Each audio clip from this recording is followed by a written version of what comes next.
today is talking about the 3 questions to ask yourself when we are thinking about how are we going to own our spotlight. Part of networking is standing out. Part of networking is being remembered. Part of networking is ensuring that you connect in such a great way, in such an engaging way, that you are remembered when you leave that room, so that you are remembered when you connect with them again subsequently down the line. Now, too often, so many of us just introduce ourselves with this is me and this is what I do. And we've got to totally change that up. The reason it's important that we own our spotlight is because so many of us, if we're not careful, become invisible. We become invisible and not noticed. We become invisible because we're in a room with hundreds of other people. We become invisible because we don't necessarily have the confidence to introduce ourselves in the right way. And what I want to do is turn that feeling of being invisible into being visible and being remembered. The second thing is that often we can start questioning ourselves too much. We almost get in our own heads and we get in our own way when it comes to actually meeting people. That questioning fuels the what should I say? What should I do? Are people going to find me interesting? You may even be questioning, am I in the right place? Am I in the right job? Is this what I should be doing? And we've absolutely got to stop that, because the questioning fuels the anxiety. The questioning may fuel imposter syndrome. And what we've got to do is totally flip that around so that you absolutely have clarity around who you are and what you're doing. And the final thing that gets in the way is that self-doubt. So you can see how if you're feeling invisible, if you're starting to question, all of that is fueling the self-doubt. And the self-doubt is insidious because it eats away subtly at your confidence, at your self-esteem, at you being able to actually step into that spotlight. That self-doubt just keeps you small. And we've got to totally reverse that and turn it into belief about what it is that you do and who it is that you are being. So the 3 critical questions I want you to start asking yourself are these. It's who am I? Who am I being? And who do I want to become? So who are you? Who are you being? And who do you want to become? Not just who you are and what you do, because quite frankly, that is really, really boring. I'm going to flip on over to my iPad to show you how this plays out. Oh, I've got my lovely logo right in front of my head. Let's put me down there for now. Let me just get rid of that graphic so that we can, here we go. We've got a little bit more room. All right, so the biggest thing that we have to do is, these are the 3 questions. The 3 questions are, who are you? Who are you being? And who do you want to become? Let's start with the first question. Let's start with, who are you? So if you think about where you're at now, if you think about the job that you're doing, let's think about this as this point in time, point A. Let's think about this as now, right now. Who are you? Who are you? What are you doing? How old are you? What job are you doing? How much experience have you got? Who are you? Are you a business owner? Are you an entrepreneur? Have you been in business for 6 years? Are you wanting to scale globally? Like, who are you? Tricky question, right? Tricky question. Who are you? I want you to take a moment to actually determine who are you. If we then flip on over to the third question, who do you want to become? And we call this point B. This is about you thinking about the future. If we don't think about where it is that we want to become, we are at risk of only ever talking about our present. And the present can be a little bit boring. What people are buying into is vision, is hope, is belief, and you've got to be able to build that for yourself. So the second question is this one around future. I want you to think about who it is that you want to become. Who do you want to become? Now you can see that there are 3 arrows that essentially fall in this middle, that bridge the gap between A and B. And this is this question of who are you being that I think so many of us forget to answer. And if we do answer it, we only answer it in that bottom arrow.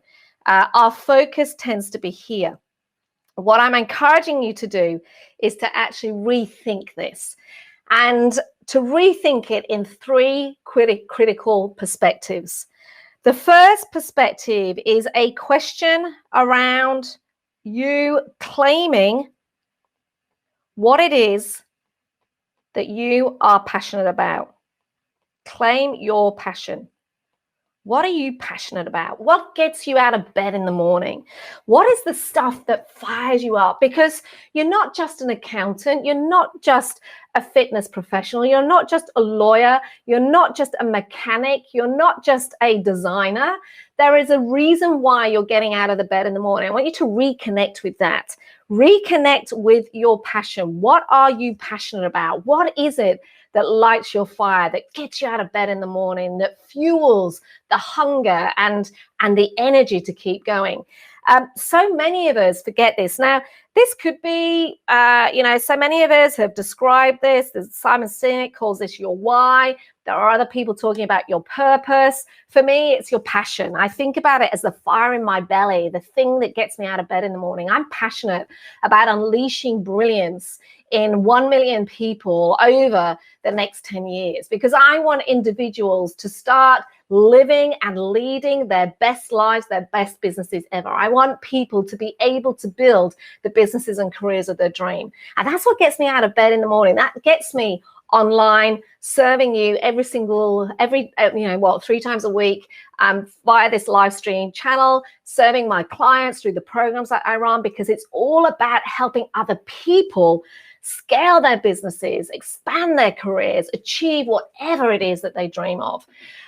But so many of us lose this passion piece. So the first arrow in here is about you claiming your passion.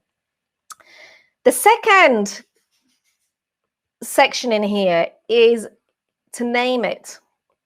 Name your expertise. Name your expertise.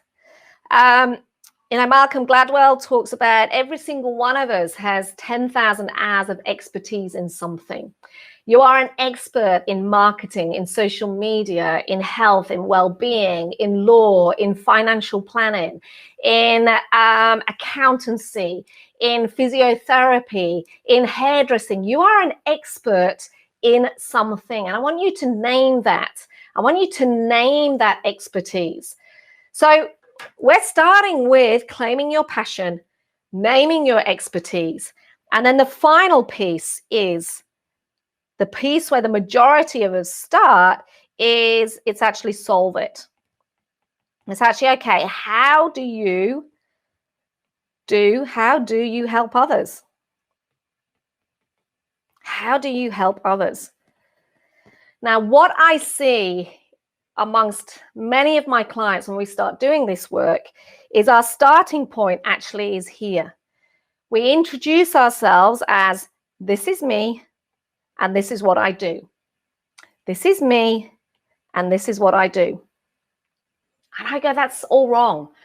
That's exactly like everybody else is doing. That's not being visible at all.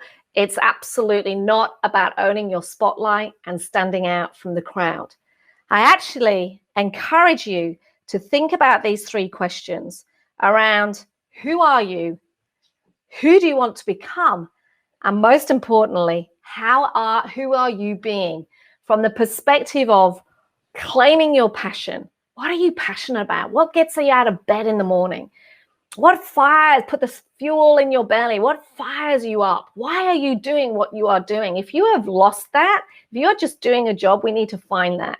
If you cannot talk to your passion, other people aren't going to feel your passion and feel your energy too. If you think about the people that you notice out there on social media, if you think about the people that you notice at networking events, if you think about the people that walk into rooms in offices and they've got something about them, it's often because they are able to articulate and share what it is that they're passionate about.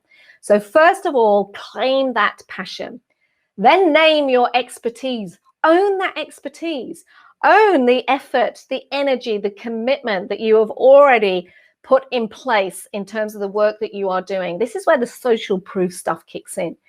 And then finally, go to how you solve it, what it is, how you do what you do.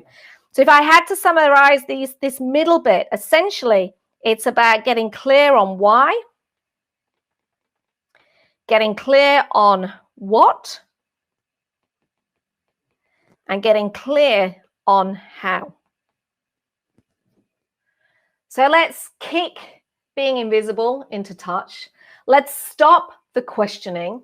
Let's fuel the self-belief.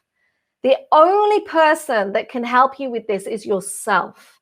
You have to take this moment to ask yourself these 3 critical questions. Who am I? Who are you? Who am I being? How am I being my passion, my expertise, and my solution to market? And finally, who is it that I want to become? Those 3 critical questions will absolutely stand you out from the crowd, will help you become visible, will give you absolute certainty and clarity around the work that it is that you do, and finally, fuel the confidence that you need so that you do stand out and you do own your spotlight.